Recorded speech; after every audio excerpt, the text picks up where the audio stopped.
Speaker, the President of the United States.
Members of Congress, I have the high privilege and distinct honor of presenting to you the President of the United States.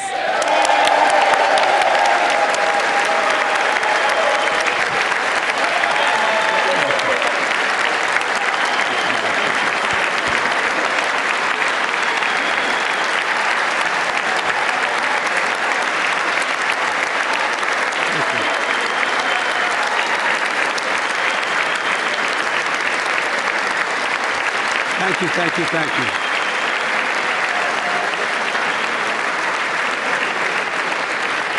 Thank you all very much. Thank you, General. Thank you. Thank you. Thank you all very, very much. Thank you. Please. Thank you so much. Madam Speaker, Madam Vice President, our First Lady and Second Gentleman, members of Congress and the Cabinet, Justices of the Supreme Court, my fellow Americans. Last year, COVID-19 kept us apart. This year, we're finally together again. Tonight,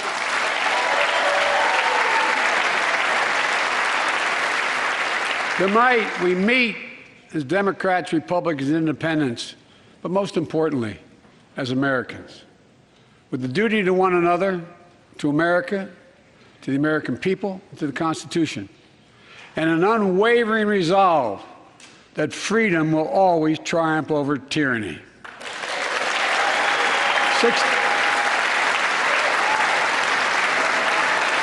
Thank you.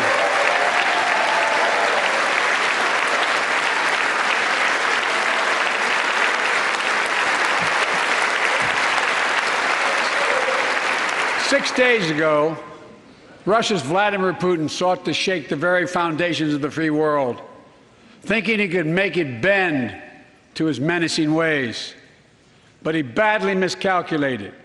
He thought he could roll into Ukraine and the world would roll over. Instead, he met with a wall of strength he never anticipated or imagined. He met the Ukrainian people.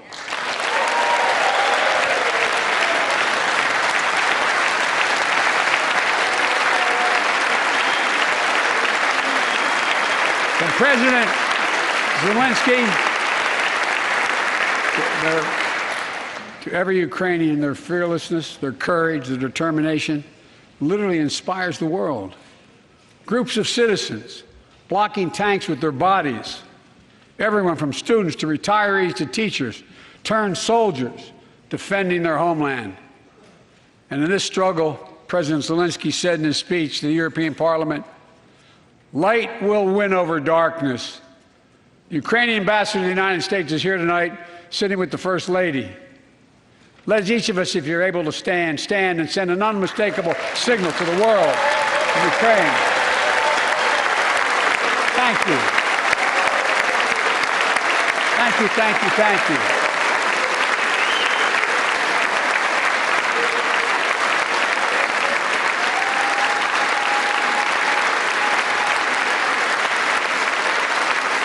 She's bright, she's strong, and she's resolved.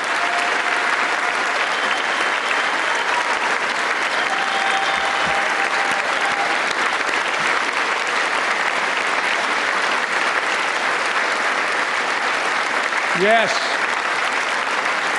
we, the United States of America, stand with the Ukrainian people. Throughout our history, we've learned this lesson. When dictators do not pay a price for their aggression, they cause more chaos. They keep moving, and the cost, the threats to America and America to the world keeps rising. That's why the NATO alliance was created, to secure peace and stability in Europe after World War II. The United States is a member, along with 29 other nations. It matters. American diplomacy matters. American resolve matters. Putin's latest attack on Ukraine was premeditated and totally unprovoked. He rejected repeated efforts at diplomacy. He thought the West and NATO wouldn't respond. He thought he could divide us at home, in this chamber, in this nation. He thought he could divide us in Europe as well. But Putin was wrong. We are ready. We are united, and that's what we did. We stayed united. We prepared extensively and carefully. We spent months building coalitions of other freedom-loving nations in Europe and the Americas, from America to the Asian and African continents, to confront Putin. Like many of you, I spent countless hours unifying our European allies. We shared with the world in advance what we knew Putin was planning and precisely how he would try to falsify and justify his aggression. We countered Russia's lies with the truth. And now that he's acted, the free world is holding him accountable, along with 27 members of the European Union, including France, Germany, Italy, as well as countries like the United Kingdom, Canada, Japan, Korea, Australia, New Zealand, and many others. Even Switzerland are inflicting pain on Russia and supporting the people of Ukraine. Putin is now isolated from the world more than he has ever been. Together,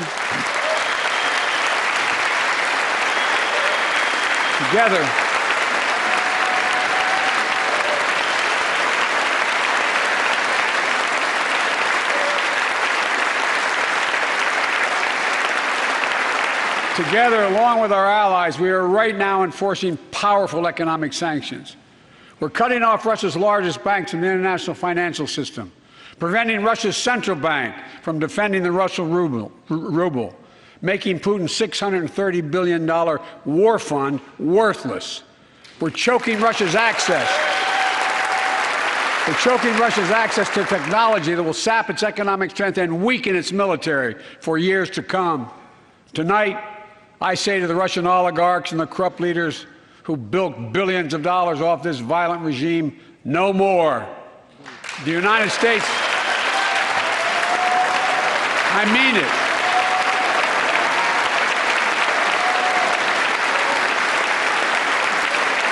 The United States Department of Justice is assembling a dedicated task force to go after the crimes of the Russian oligarchs. We're joining with European allies to find and seize their yachts, their luxury apartments, their private jets. We're coming for your ill-begotten gains. And tonight, I'm announcing that we will join our allies in closing off American airspace to all Russian flights, further isolating Russia and adding additional squeeze on their economy.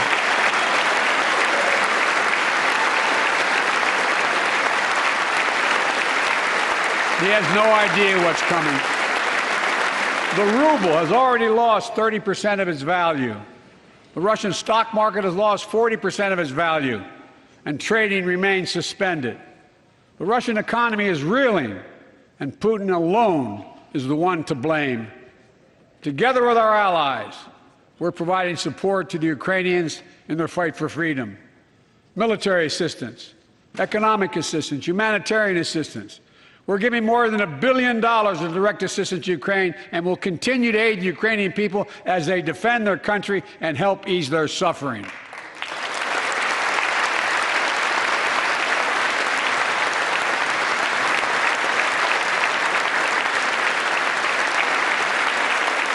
But let me be clear, our forces are not engaged and will not engage in the conflict with Russian forces in Ukraine.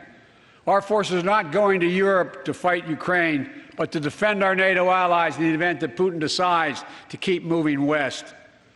For that purpose, we have mobilized American ground forces, air squadrons, ship deployments to protect NATO countries including Poland, Romania, Latvia, Lithuania, and Estonia.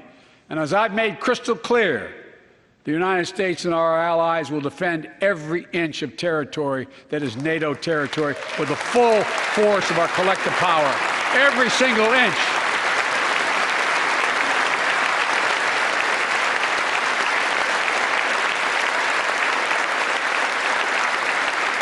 And we're clear-eyed.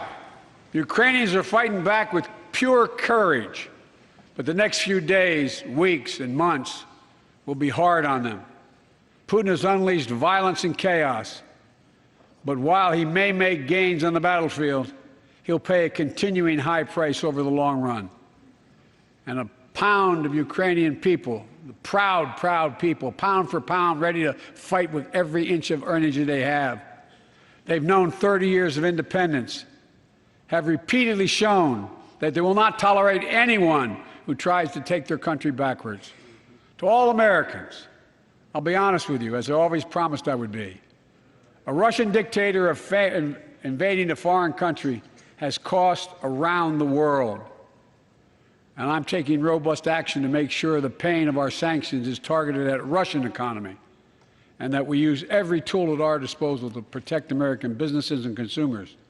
Tonight, I can announce the United States has worked with 30 other countries to release 60 million barrels of oil from reserves around the world. America will lead that effort, releasing 30 million barrels of our own strategic petroleum reserve. And we stand ready to do more if necessary, united with our allies. These steps will help blunt gas prices here at home, but I know news about what's happening can seem alarming to all Americans. But I want you to know, we're going to be okay. We're going to be okay. When the history of this era is written, Putin's war in Ukraine will have left Russia weaker and the rest of the world stronger. While it shouldn't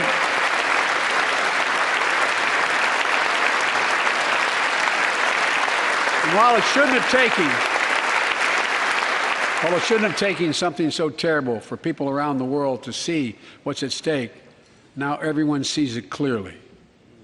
We see the unity among leaders of nations, a more unified Europe, a more unified West. We see unity among the people who are gathering in cities and large crowds around the world, even in Russia, to demonstrate their support for the people of Ukraine. In the battle between democracy and autocracies, democracies are rising to the moment, and the world is clearly choosing the side of peace and security. This is the real test, and it's going to take time. So let us continue to draw inspiration from the iron will of the Ukrainian people. To our fellow Ukrainian Americans who forged the deep bond that connects our two nations, we stand with you.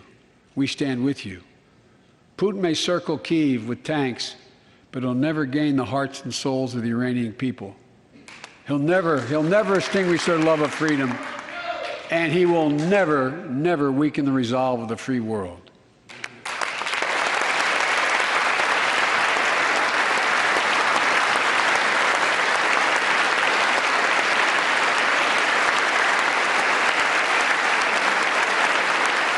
We meet tonight in an America that has lived through two of the hardest years this nation has ever faced. The pandemic has been punishing, and so many families are living paycheck to paycheck, struggling to keep up with the rising cost of food, gas, housing, and so much more. I understand, like many of you did. My dad had to leave his home in Scranton, Pennsylvania to find work.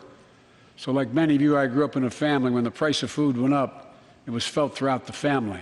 It had an impact. That's when one of the first things I did as president was fight to pass the American Rescue Plan. Because people were hurting, we needed to act, and we did. Few pieces of legislation have done more at a critical moment in our history to lift us out of a crisis. It fueled our efforts to vaccinate the nation and combat COVID-19, delivered immediate economic relief to tens of millions of Americans. It helped put food on the table. Remember those long lines of cars waiting for hours just to get a box of food put in their trunk. It cut the cost of health care insurance. And as my dad used to say, it gave the people just a little bit of breathing room. Unlike the $2 trillion tax cut passed in the previous administration that benefited the top 1% of Americans, the American Rescue Plan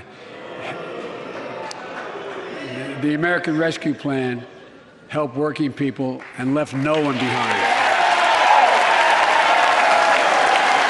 Folks,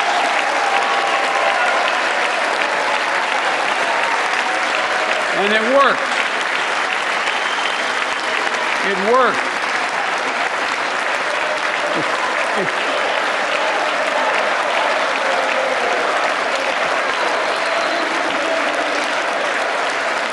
It worked. We created jobs, lots of jobs. In fact, our economy created over 6.5 million new jobs just last year. More jobs in 1 year than ever before in the history of the United States of America. The economy grew at a rate of 5.7 last year, the strongest growth rate in 40 years. And the first step in bringing fundamental change to our economy that hasn't worked for working people in this nation for too long. For the past 40 years, we were told that tax break for those at the top and benefits would trickle down and everyone would benefit. But that trickle-down theory led to a weaker economic growth, lower wages, bigger deficits, and a widening gap between the top and everyone else in nearly a century. Look, Vice President Harris and I ran for office, and I realize we have fundamental disagreements on this, but ran for office with a new economic vision for America. Invest in America, educate Americans, grow the workforce, build the economy from the bottom up and the middle out, not from the top down, because we know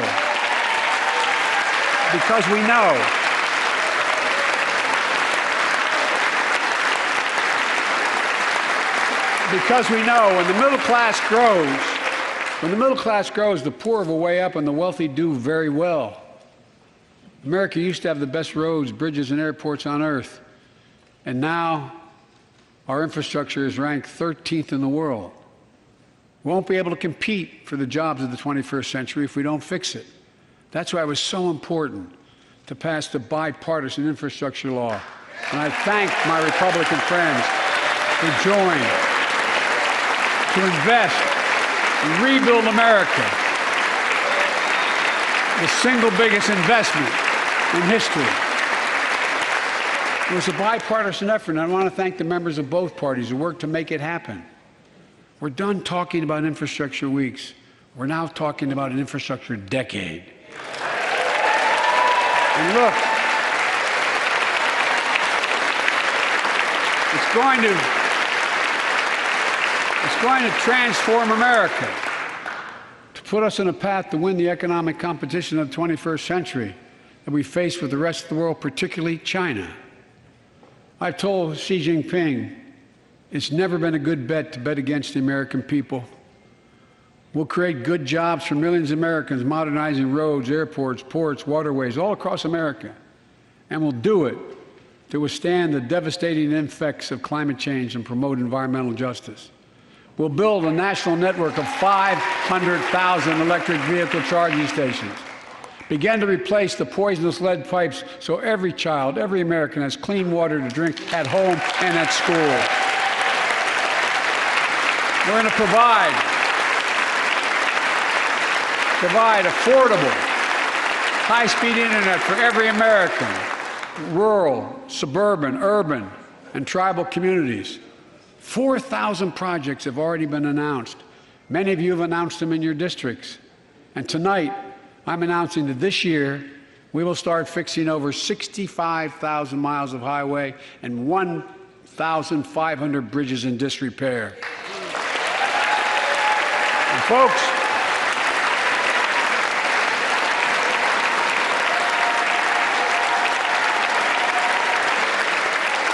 when we use taxpayers' dollars to rebuild America, we're going to do it by buying America. Buy American products. Support American jobs. The federal government spends about $600 billion a year to keep this country safe and secure. There's been a law on the books for almost a century to make sure taxpayers' dollars support American jobs and businesses. Every administration, Democrat and Republican, says they'll do it, but we're actually doing it. We'll buy America to make sure everything from the deck of an aircraft carrier to the steel on highway guardrails is made in America from beginning to end. All of it. All of it.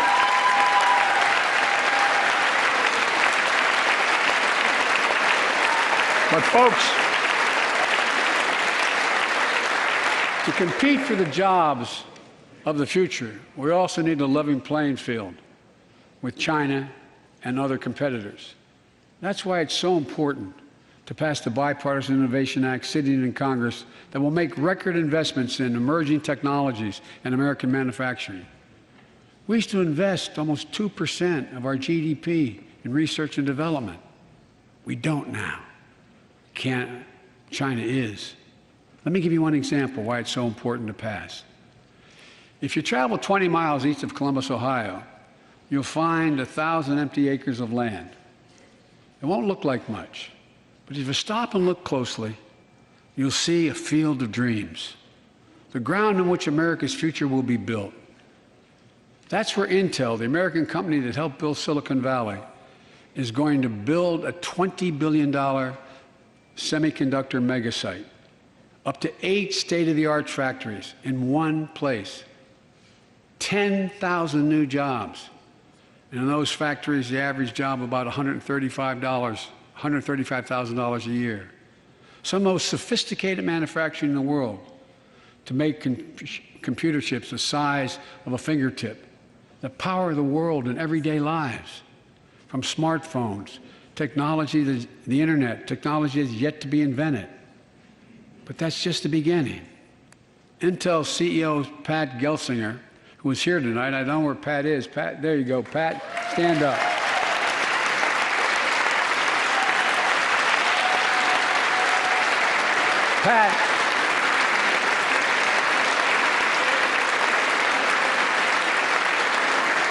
Pat came to see me, and he told me they're ready to increase their investment from $20 billion to $100 billion. That would be the biggest investment in manufacturing in American history. And all they're waiting for is for you to pass this bill. So let's not wait any longer. Send it to my desk. I'll sign it. And we'll really take off in a big way. And folks,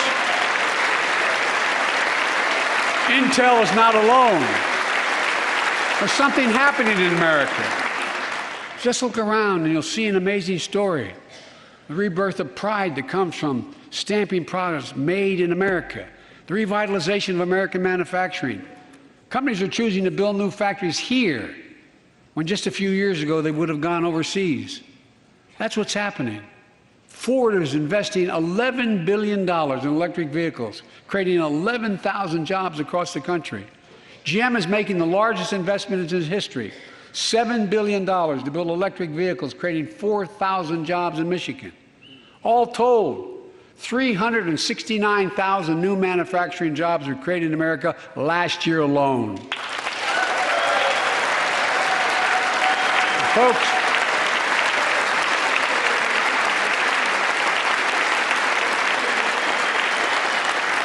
powered by people I've met like JoJo Burgess from generations of union steelworkers in Pittsburgh, who's here tonight. Where are you, JoJo?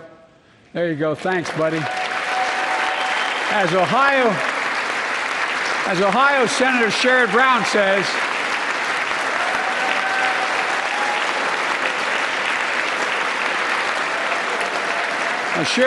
says, it's time to bury the label Rust Belt. It's time to see what used to be called the Rust Belt become the home of a significant resurgence of manufacturing. And with all the bright spots in our economy, record job growth, higher wages, too many families are struggling to keep up with their bills. Inflation is robbing them of gains they thought otherwise they would be able to feel. I get it. That's why my top priority is getting prices under control. Look, our economy roared back faster than almost anyone predicted, but the pandemic meant that businesses had a hard time hiring enough people because of the pandemic to keep up production in their factories. So you didn't have people making those beams that went into buildings because they were out. The factory was closed. The panic also disrupted the global supply chain. Factories close. When that happens, it takes longer to make goods and get them to the warehouses, to the stores, and prices go up. Look at cars last year. 1/3 of all the inflation was because of automobile sales. There weren't enough semiconductors to make all the cars that people wanted to buy. And guess what? Prices of automobiles went way up, especially used vehicles as well. And so we have a choice. One way to fight inflation is to drive down wages and make Americans poorer. I think I have a better idea to fight inflation. Lower your costs, not your wages. And folks,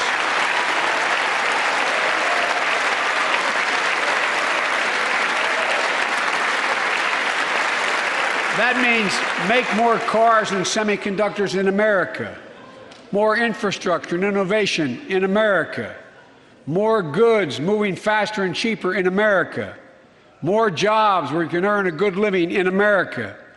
Instead of relying on foreign supply chains, let's make it in America. Look, economists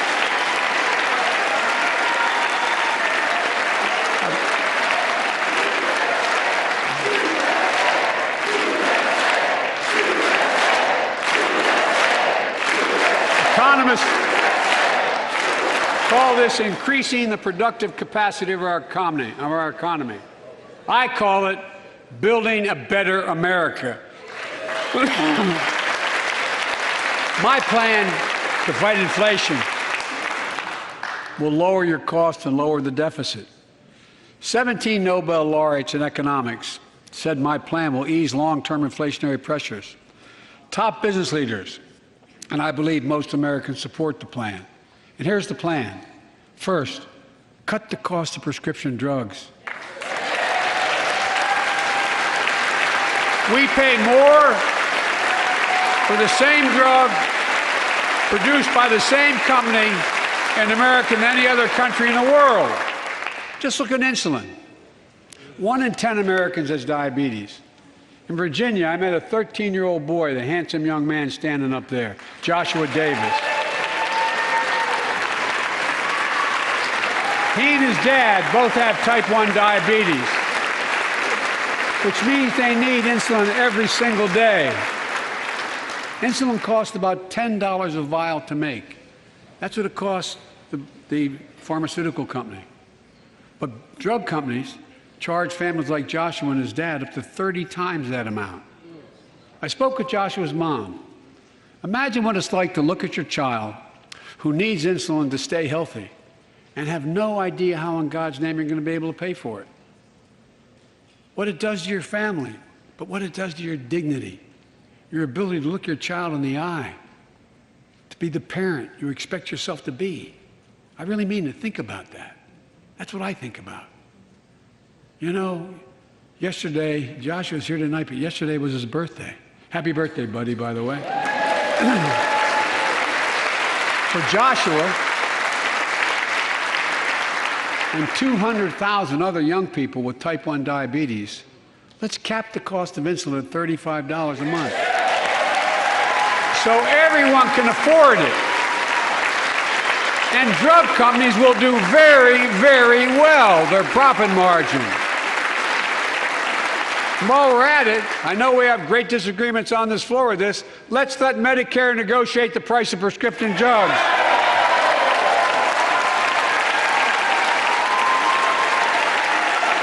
They already set the price for VA drugs.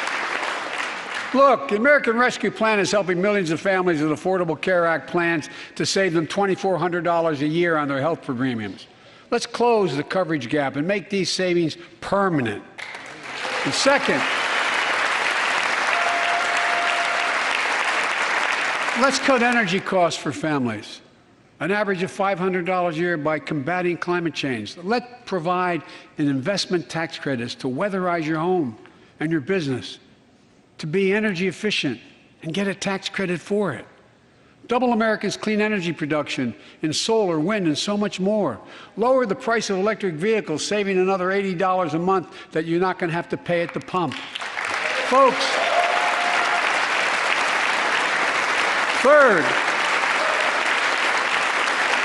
the third thing we can do to change the standard of living for hardworking folks is cut the cost of child care. Cut the cost of child care. Folks, if you live in a major city in America, you pay up to $14,000 a year for child care per child. I was a single dad for 5 years, raising 2 kids. I had a lot of help, though. I had a mom, a dad, a brother, and a sister that really helped. But middle class and working folks shouldn't have to pay more than 7% of their income to care for the young children. My plan would cut the cost of child care in half for most families and help parents, including millions of women who left the workforce during the pandemic because they couldn't afford child care, to be able to get back to work, generating economic growth. But my plan doesn't stop there. It also includes home and long-term care, more affordable housing, pre-K for 3- and 4-year-olds. All these will lower costs to families. And under my plan, nobody, let me say this again, nobody earning less than $400,000 a year will pay an additional penny in new taxes. Not a single penny.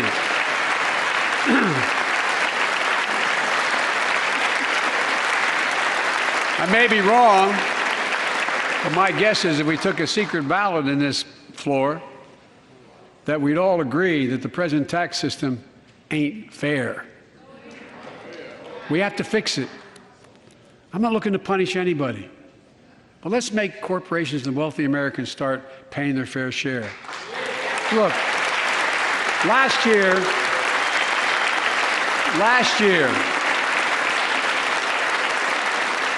and like Chris Coons and Tom Carper and my distinguished Congresswoman, we come from the land of corporate America. There are more corporations incorporated in America than every other state in America combined. And I still won 36 years in a row.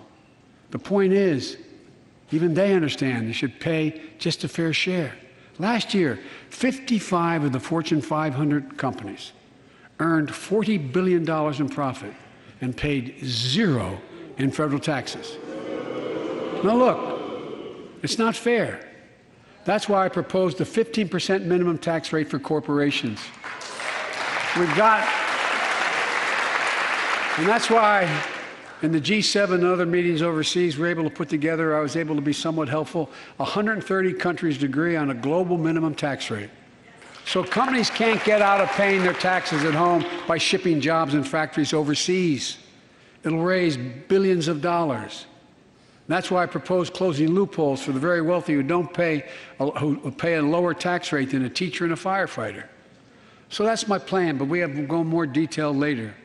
We will grow the economy, lower the cost of families. So what are we waiting for? Let's get this done. We all know we've got to make changes. Folks,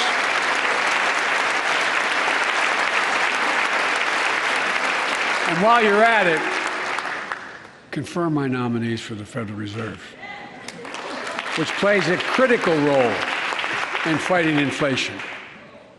My plan will not only lower costs and give families a fair shot, it will lower the deficit.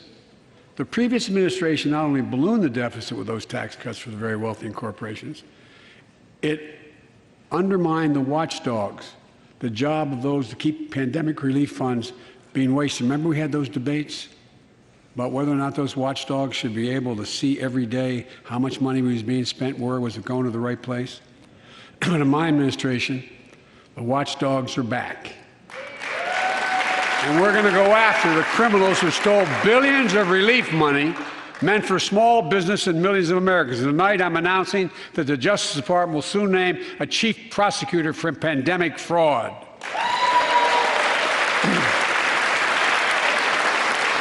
And look,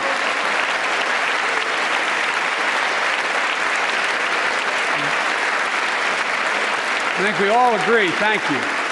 By the end of this year, the deficit will be down to less than half of what it was before I took office. The only president ever to cut the deficit by more than $1 trillion in a single year. Lowering your cost also meant demanding more competition. I'm a capitalist, but capitalism without competition is not capitalism. Capitalism without competition is exploitation. It drives up profits. And corporations have to compete. Their profits go up and your prices go up when they don't have to compete. Small businesses and family farmers and ranchers, I need not tell some of my Republican friends from those states. Guess what? You got 4 basic meat packing facilities. That's it. You play with them or you don't get to play at all. And you pay a hell of a lot more. A hell of a lot more because there's only 4. See what's happening with ocean carriers moving goods in and out of America. During the pandemic, about half a dozen or less foreign-owned companies raised prices by as much as 1,000% and made record profits. Tonight, I'm announcing a crackdown on those companies overcharging American businesses and consumers. And folks,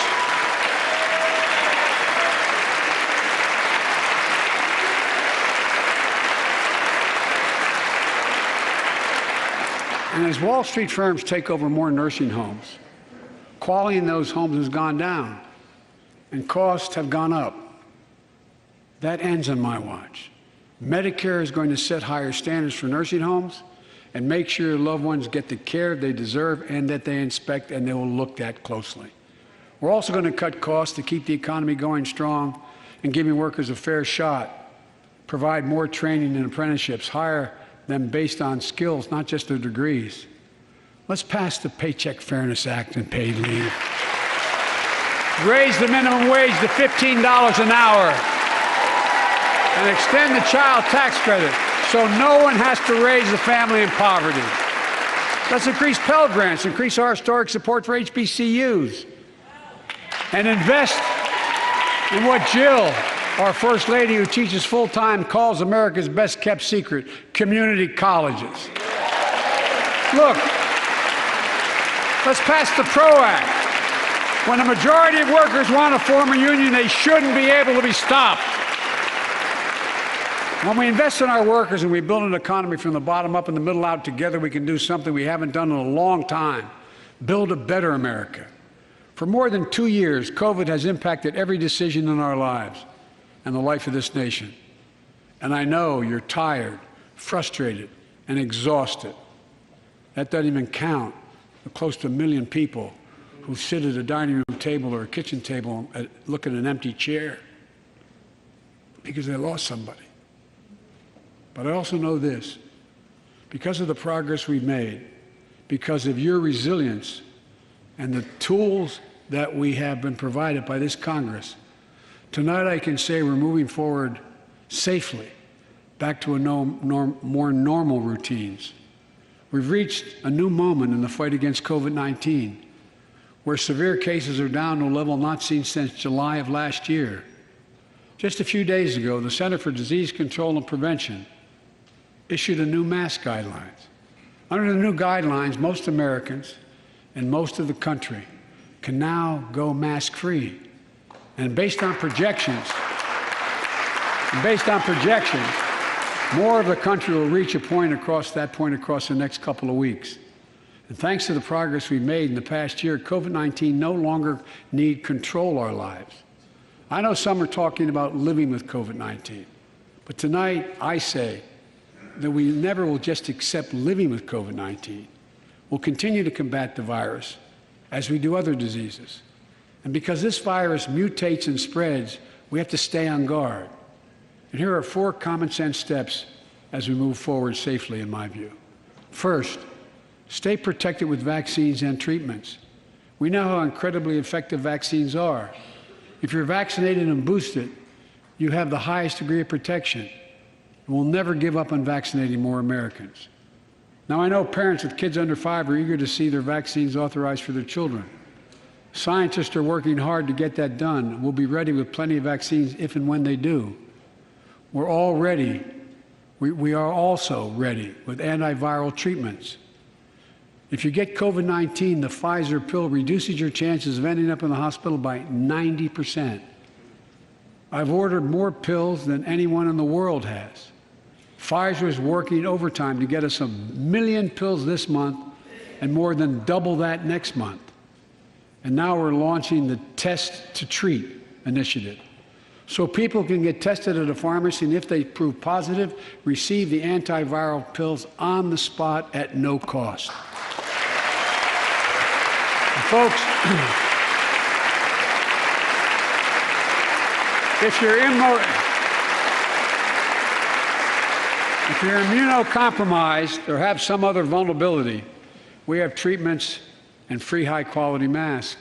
We're leaving no one behind or ignoring anyone's needs as we move forward.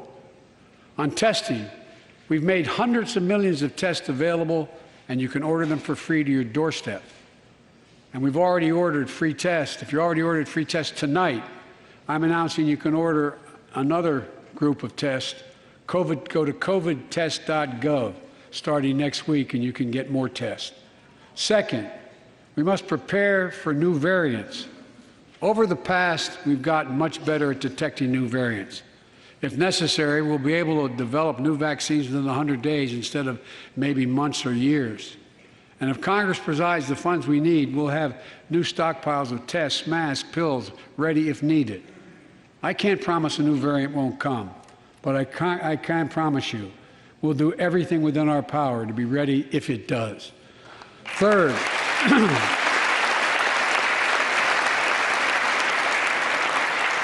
we can end the shutdown of schools and businesses. We have the tools we need. It's time for America to get back to work and fill our great downtowns again with people. People working from home can feel safe and begin to return to their offices. We're doing that here in the federal government. The vast majority of federal workers will once again work in person. Our schools are open. Let's keep it that way. Our kids need to be in school.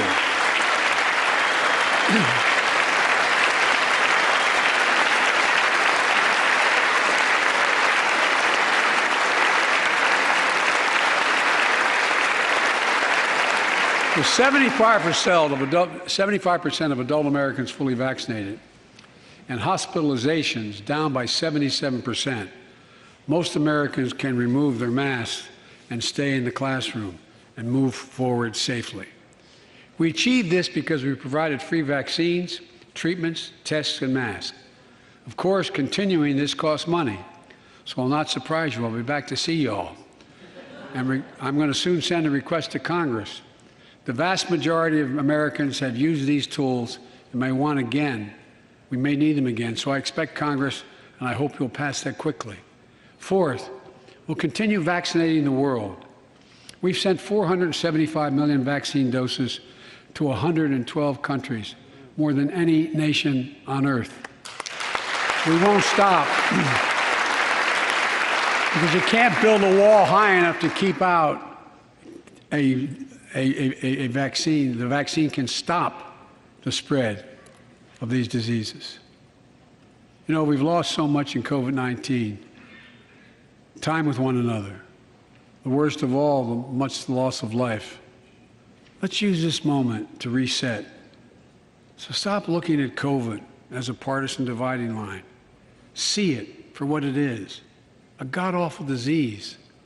Let's stop seeing each other as enemies and start seeing each other for who we are, fellow Americans. Look.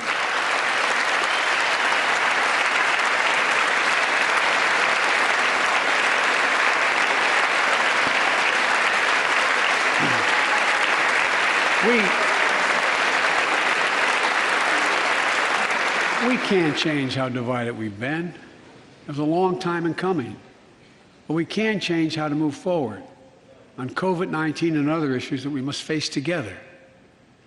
I recently visited New York City Police Department days after the funerals of Officer Wilbur Mora and his partner, Officer Jason Rivera. They were responding to a 9/11 call when a man shot and killed them with a stolen gun. Officer Moore was 27 years old. Officer Rivera was 22 years old. Both Dominican Americans who grew up in the same streets that they later chose to patrol as police officers. I spoke with their families, and I told them that we were forever in debt for their sacrifices and will carry on their mission to restore the trust and safety every community deserves. Like some of you that have been around for a while, I've worked with you on these issues for a long time. I know what works. Investigating crime prevention and community policing, cops who walk the beat, who know the neighborhood, and who can restore trust and safety. Let's not abandon our streets or choose between safety and equal justice. Let's come together and protect our communities, restore trust, and hold law enforcement accountable. That's why the Justice Department has required body cameras, banned chokeholds, and restricted no-knock warrants for its officers. That's why the American Rescue Plan that you all provided $350 billion that cities, states, and counties can use to hire more police, invest in more proven strategies.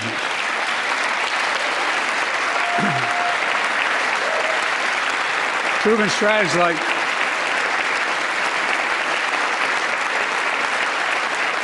strategies like community violence interruption, trusted messengers, breaking the cycle of violence and trauma, and giving young people some hope.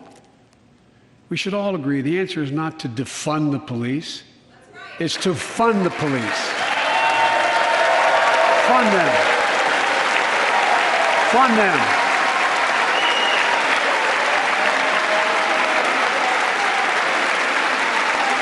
Fund them with resources and training. Resources and training they need to protect our communities. I ask Democrats and Republicans alike to pass my budget and keep our neighborhoods safe. And we'll do everything in my power to crack down on gun trafficking of ghost guns that you can buy online, assemble at home, no serial numbers, can't be traced. I ask Congress to pass proven measures to reduce gun violence. Pass universal background checks. Why should anyone on the terrorist list be able to purchase a weapon? Why? Why? And folks, ban assault weapons with high-capacity magazines that hold up to 100 rounds. You think the deer are wearing Kevlar vests? Look, repeal the liability shield that makes gun manufacturers the only industry in America that can't be sued. The only one. Imagine had we done that with the tobacco manufacturers. These laws don't infringe on the Second Amendment. They save lives. The most fundamental right in America is the right to vote and have it counted. And look, it's under assault. In state after state, new laws have been passed. Not only to suppress the vote, we've been there before, but to subvert the entire election. We can't let this happen. Tonight I call on the Senate to pass Pass the Freedom to Vote Act. Pass the John Lewis Act, Voting Rights Act. And while you're at it, pass the Disclose Act so Americans know who's funding our elections. Look, tonight, I'd like to honor someone who dedicated his life to serve this country.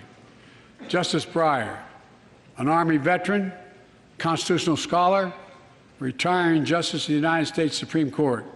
Justice Breyer, thank you for your service. Thank you, thank you, thank you. I mean it. Get up, stand, let them see you. Thank you.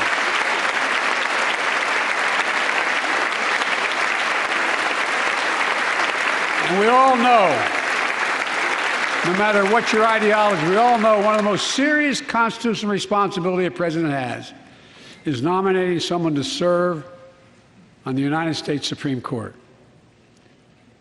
As I did 4 days ago, I've nominated the Circuit Court of Appeals, Ketanji Brown Jackson, one of our nation's top legal minds, who continue in Justice Breyer's legacy of excellence. A former top litigator in private practice, a former federal public defender, from a family of public school educators and police officers. She's a consensus builder. Since she's been nominated, she's received a broad range of support, including the Fraternal Order of Police and former judges supported by Democrats and Republicans. Folks, if we are to advance liberty and justice, we need to secure our border and fix the immigration system.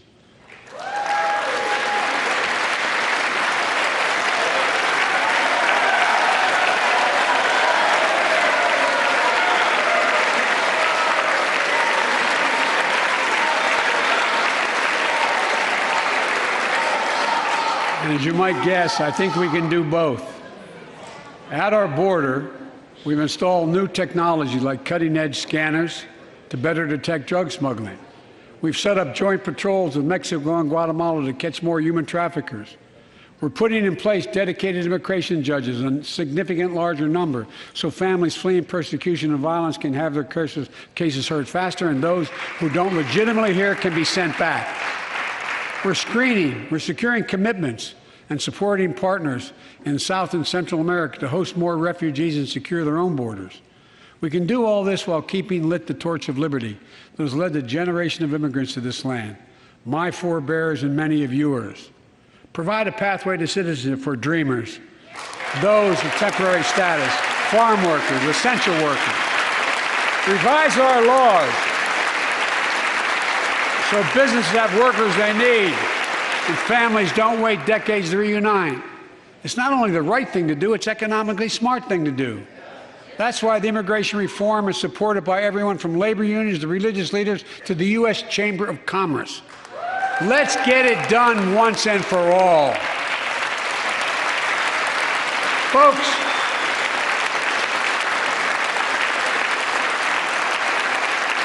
advancing liberty and justice also requires protecting the rights of women.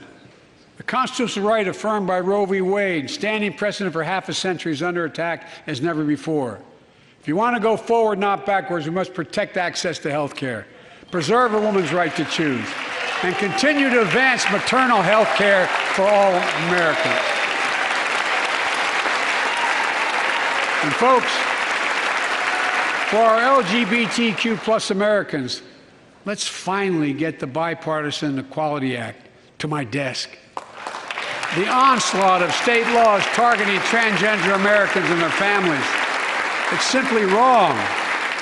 And I said last year, especially to our younger transgender Americans, I'll always have your back as your president so you can be yourself and reach your God-given potential. Folks,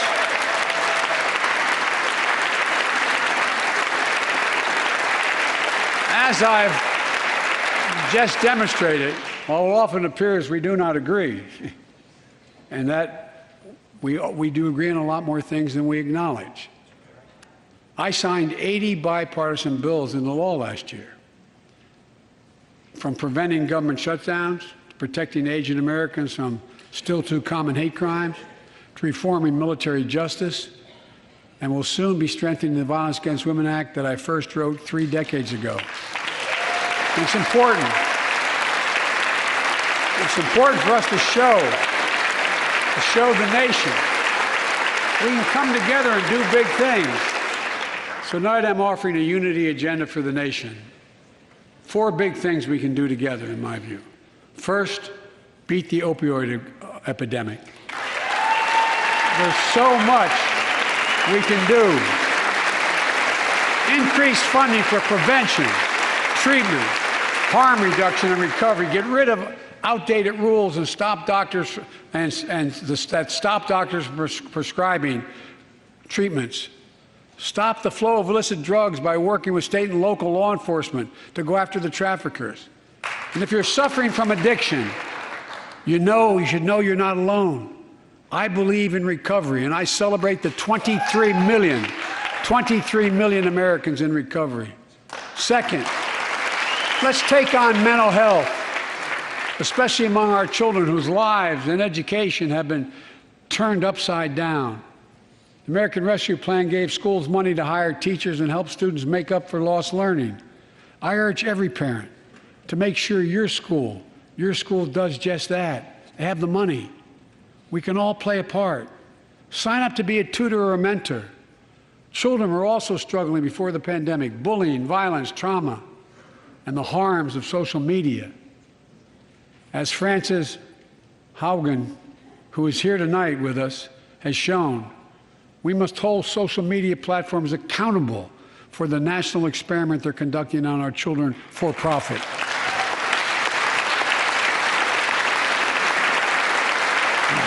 Folks, thank you. Thank you for the courage you showed. It's time to strengthen privacy protections, ban targeted advertising to children, demand tech companies stop collecting personal data on our children, and let's get all Americans the mental health services they need. More people can turn for help and full parity between physical and mental health care if we treat it that way in our insurance. Look,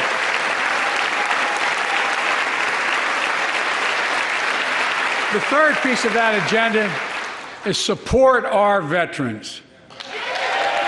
Veterans are the backbone and the spine of this country.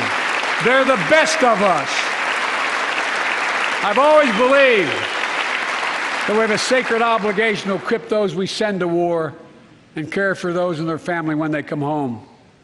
My administration is providing assistance in job training, housing, and now helping lower-income veterans get VA care debt-free. And our troops in Iraq and Afghanistan have faced many dangers, one being stationed at bases breathing in toxic smoke from burn pits. Many of you have been there. I've been in and out of Iraq and Afghanistan over 40 times. These burn pits that incinerate waste, the waste of war, medical and hazardous material, jet fuel, and so much more. And they come home, many of the world's fittest and best trained warriors in the world. Never the same. Headaches, numbness, dizziness. A cancer that would put them in a flag-draped coffin. I know. One of those soldiers was my son, Major Bo Biden.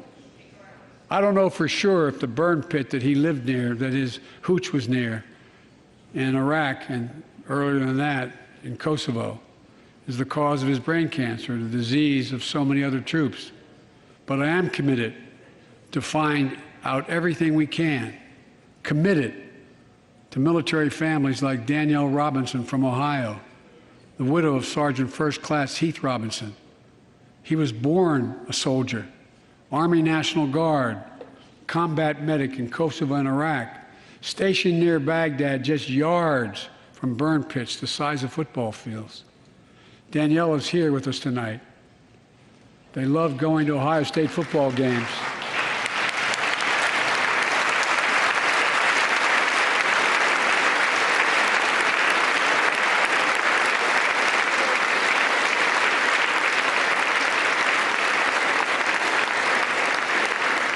He loved building Legos with their daughter.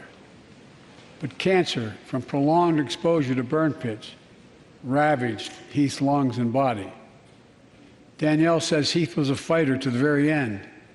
He didn't know how to stop fighting, and neither did she. Through her pain, she found purpose to demand that we do better. Tonight, Danielle, we are going to do better.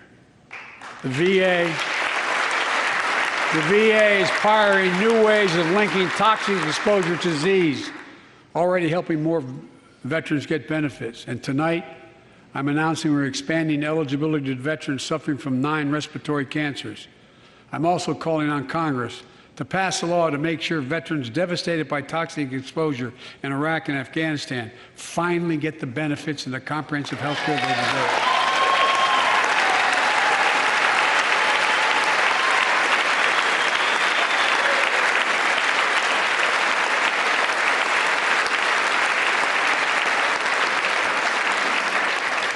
And fourth and last, let's end cancer as we know it.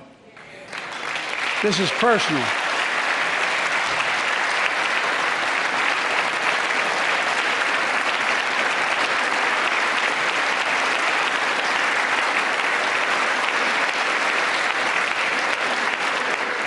This is personal to me and to Jill and to Kamala and so many of you. So many of you have lost someone you love.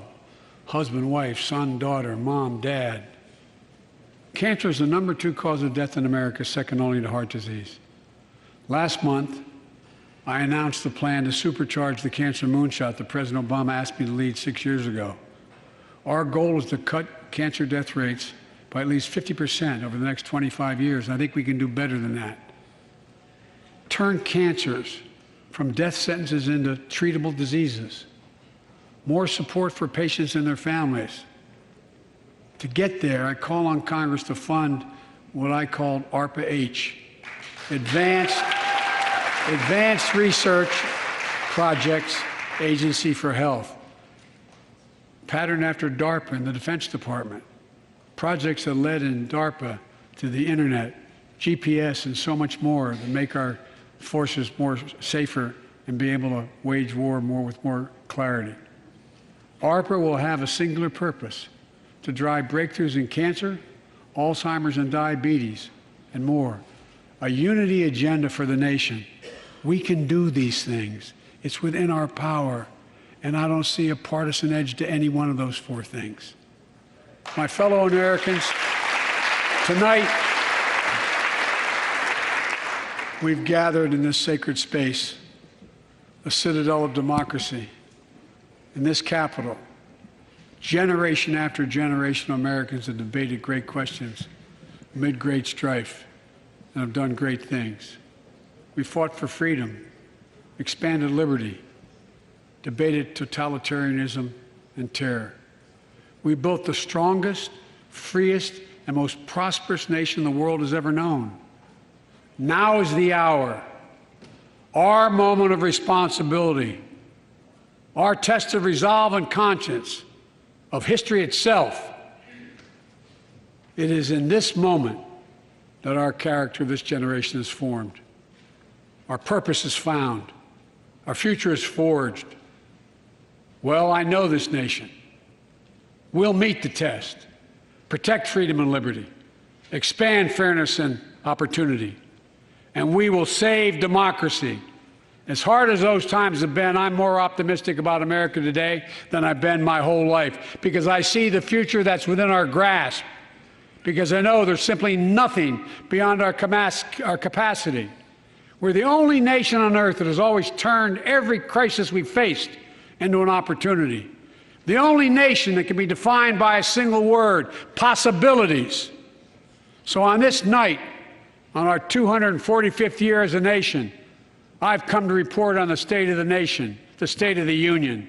And my report is this: the State of the Union is strong because you, the American people, are strong. We are stronger today.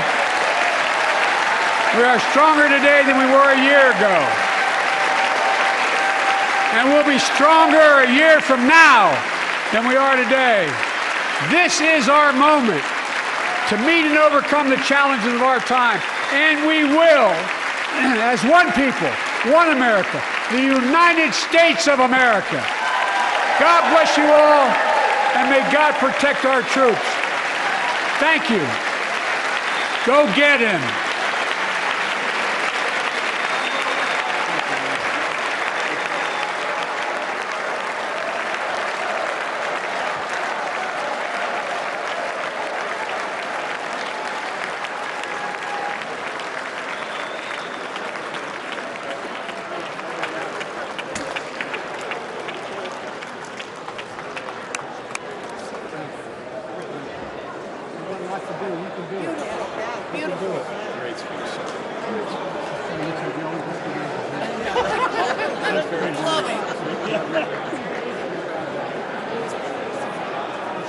Thank you.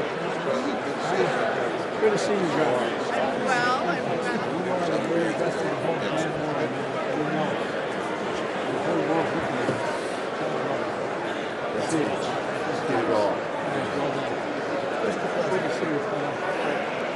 Great job. Great job. Thank you. Beautiful job. That's a great compliment coming from you, kid. Thank you, thank you, thank you. Well done, Mr. President. Great clothes. Thank you, man. Well done, Mr. President. Well done. Thanks again for coming to Colorado. Thank you, man. Tommy. Did it again. Good job.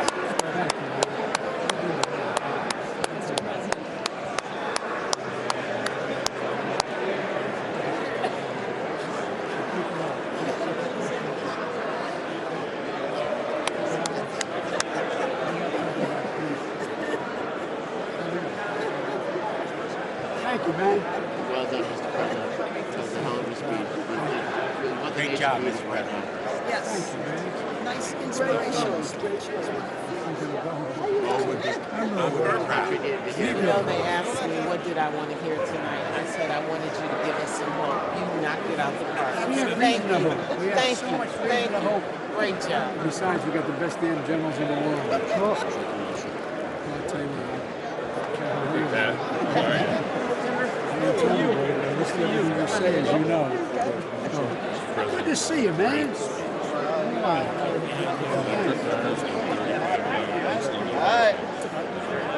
We can do this. This is the reason why we cut Charles probably I'm serious. She is. She did. She's been at it for a while. Fantastic. We can do this. Prescription drugs. Yeah, for the grace of God. We're freaking out right, and we got a shot.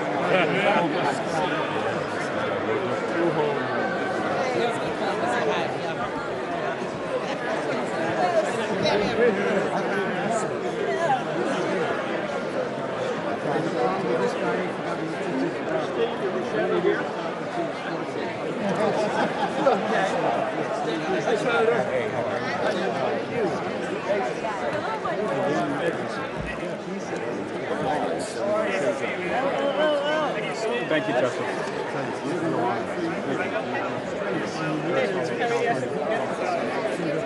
Nice to have everyone back here.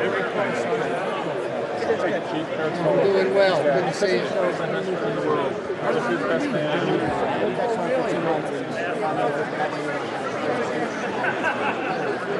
Sorry? Absolutely.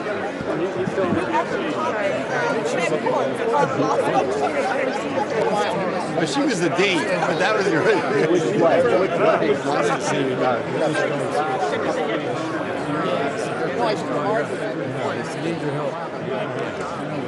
What you going to do? Ohio, thank you so much twice tonight. Thank you for everything. Oh, it's going to be huge, right in the district. Thank you. Oh my gosh. I didn't know, I didn't even react, but you know those two words? Bulldozer. I mean, that's what it was. Oh my God, that's so. Enormous respect. Oh, I mean, look at me, man. You know it's true. We go back a long way, those pal. are the days. I think she's pretty good. Pretty solid. Absolutely. She's a great. Absolutely. Absolutely. I'll tell you what, man. The IBW Village is the reason I'm standing by. Yeah, should be good to start walking. Thank you, man. That was a historic speech. Saying you don't like me. I'm fired up. I don't want this guy too fired up. I'm fired up. I'm inspired. You got guns and big guns. Listen, man, I'm trying to take care of myself. I'm trying to be like you. Thanks. That was awesome. Congratulations. Yes, yes, yes. That was historic.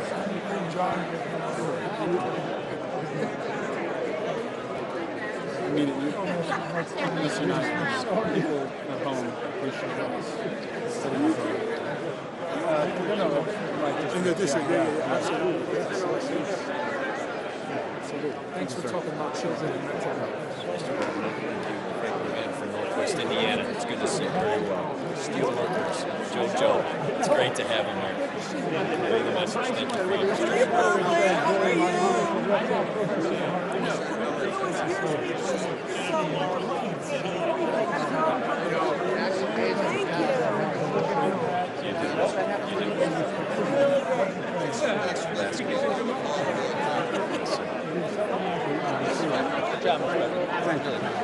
Thanks for what you're doing.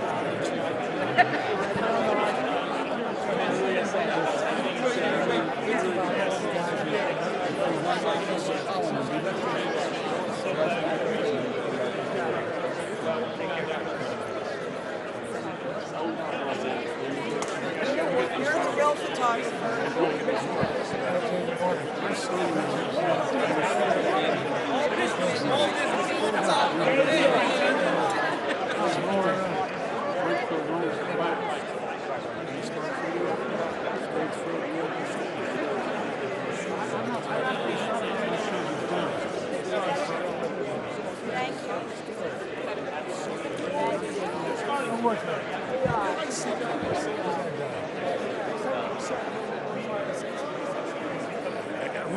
Sorry, you got me okay. I'm gonna take off.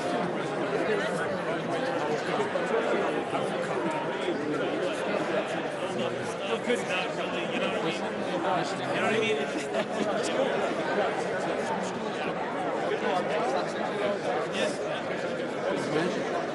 It's a solid.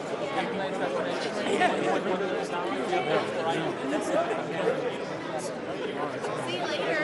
Is the president really still here? Mr. President, you knocked it out of the park. I was screeching "Go Joe" the whole time. I was like inappropriate in every way. I kept stepping up and saying "Go Joe, go Joe." I was jumping up the whole time. I keep trying. I keep trying. Yes. Oh, this lady too. She started in the house. You have to let her go. I know. Sorry. Make it. Yeah. You really did great. She really did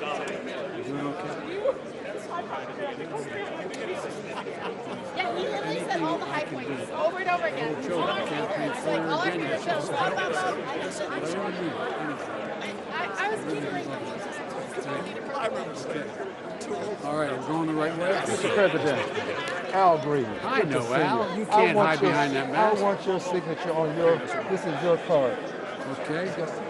Thank you so much. I greatly appreciate it. As a matter of fact, I'm going to get a selfie with you. Give him the camera. He'll do it for you. Okay, let's do it.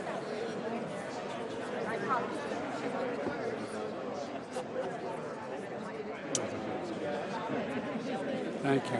I reminded me of some words I heard when somebody was signing the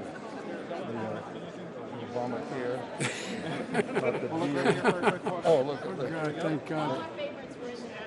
Thank God my mother didn't hear that. Mr. President. Mr. President. Thanks. You're mildly privileged. I love you. Just my time.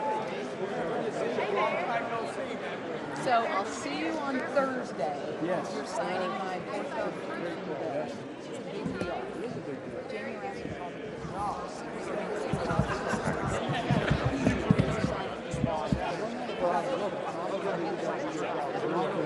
That's all right. Thank you. I look forward to seeing you. Thank you.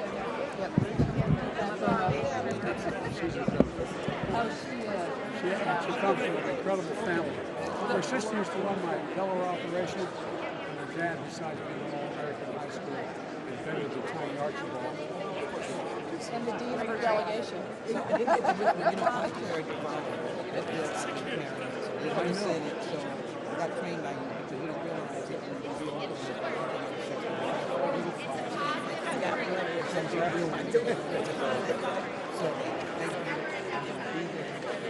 Anything I can do, I care more about that than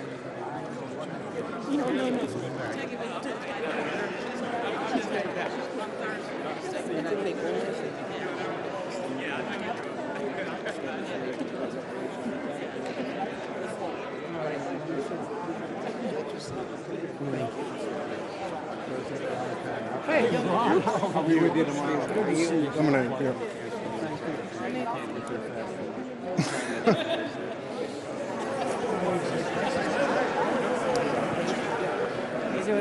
Thank you. Good to see you again. You're mildly precious on my behalf. Thank you.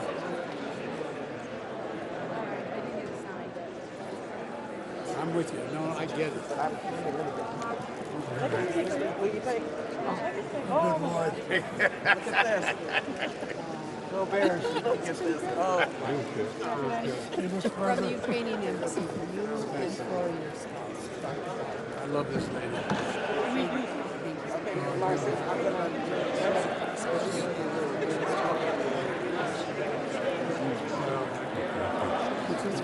Yeah, it is. It is.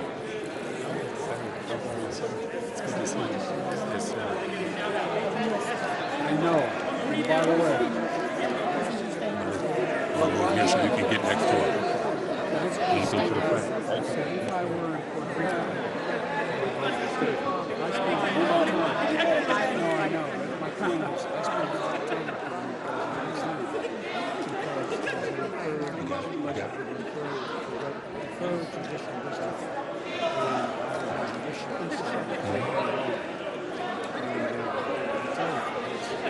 support. Guess what? I ain't feeling like paper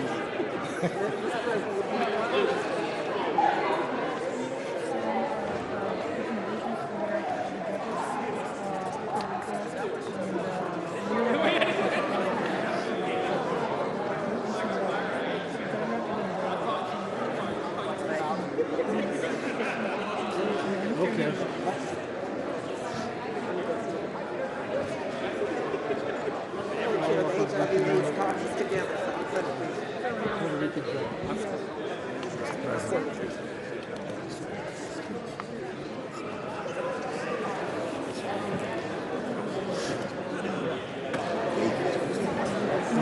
Tell you what,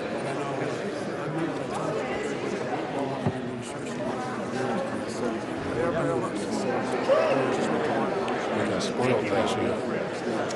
why not? We got there. Yeah, last year this was like This part was easy. we were and out. Thank you. Well, I tell you what, I spent an hour reflecting after Zelensky before.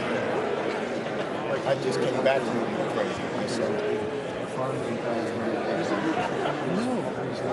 Oh, yeah. I don't know. Yeah, please look at I do, yeah.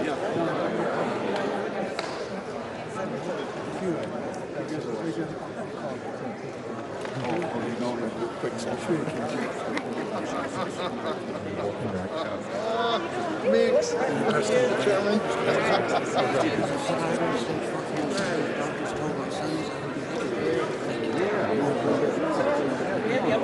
We're doing great stuff.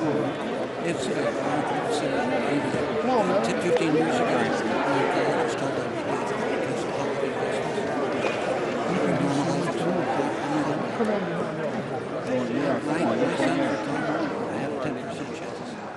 You'll take it. I'm here because I'll get you the back. keep out.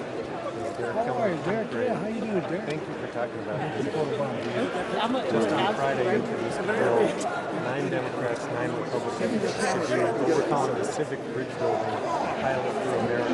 We're working with Michael and the team there, and trying to do these things that can help bring people together. We have to. Why can we get it done? Except the guy to the left. You gotta be careful. Yeah, well, always. Thank you, Mr. President. Mr. President, thank you so much for your shout out on the past back. Yes,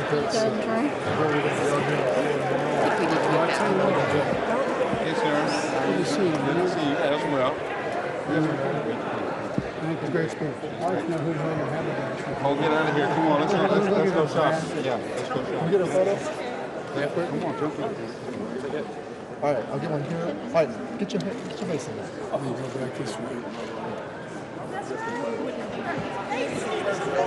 All right. Now, he's got something on you guys. You better be careful. You got to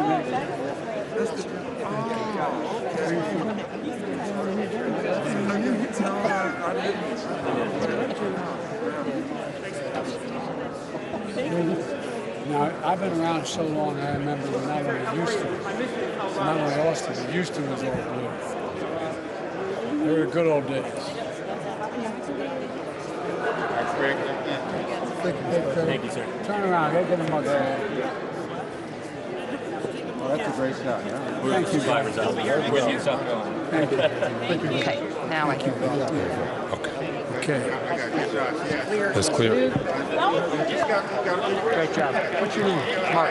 Mark, good to see you. Hi, buddy. Thank you. Excuse me. Thank you. How are you? How are you, Mr. President? Well, thanks for smiling. No, oh, I was inspired tonight. Is that a belt, Chelsea? That's exactly. There you go, man.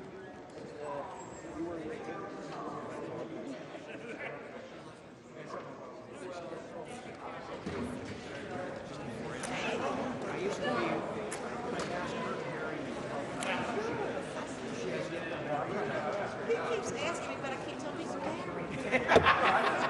That would be the reason.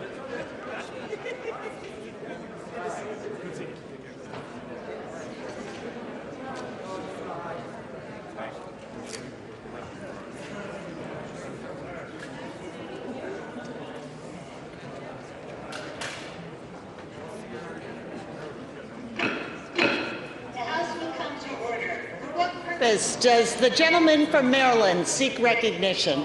Madam Speaker, I move that the message of the President be referred to the Committee of the Full House on the State of the Union and ordered printed. Without objection.